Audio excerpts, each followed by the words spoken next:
It's my second month on the Oregon Trail. We left August 13th, 1837. At this point, our manifest destiny seems more like a long walk to nowhere. I'm scared we might not make it through the rest of the journey. Many have died from accidents, like little Tommy, whose head was destroyed beneath the massive and deadly wheels of our wagon. Although even more have died from the awful disease cholera, which claimed the life of our dear Uncle Billy. Our mother has also had a hard time since the loss of her boy, our brother Jimmy, who was swept away by the river during one of our crossings last week. We don't have to worry as much about the Indians as we do ourselves. However, other than the deaths of our family and friends, there have been upsides to the journey. Today we were delayed due to the magnificent sight of countless buffalo blocking the road.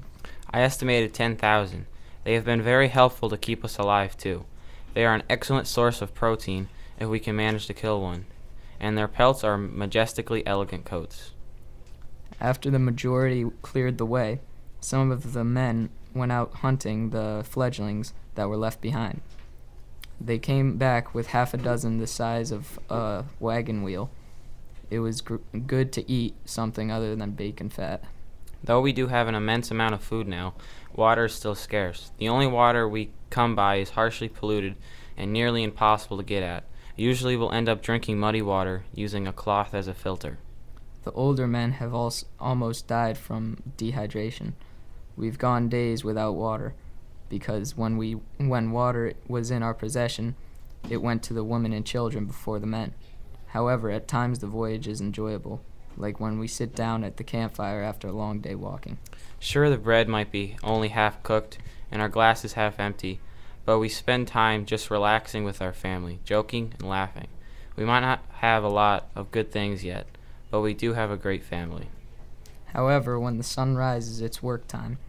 We regret bringing the wagon pulled by donkeys, because they do go fast, but perhaps too fast. They get somewhat reckless on the road and trample anything underfoot. Sometimes it's good when they kill harmful rattlesnakes or other creatures, but other times they kill our family. We definitely regret the donkeys. The bad they do surpasses the good. If we had an oxen, we'd much be better off. Either way, some of us regret coming at all. Some feel it's not worth the nostalgia and heartache. Hopefully it'll pay off in the end. Right now, I feel we were wrong to leave in the first place. We left to leave our lives of meaningless and poverty. But we did not expect this. It is far worse. As John Campbell had said the other day, the trail is like farming. You go through a lot of hardships and it tires you out, but in the end it'll pay off. The moment you see the big, beautiful rock, Chimney Rock, it's all worth it. It gives you the strength to push forward. As does Soda Springs. And when we finally reach our destination, Oregon City.